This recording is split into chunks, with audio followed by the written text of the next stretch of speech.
ஆம்பளைங்க தப்பு செஞ்சா நனைஞ்சு போற வேஸ்ட் மாதிரி நனையிறதுன்னு தெரியாது, காயறதுன்னு தெரியாது.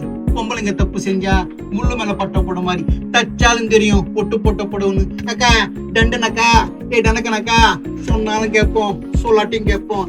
நான் தான் டிஆர், உங்களுக்கு யாரு வரட்ட. தேங்க்யூ.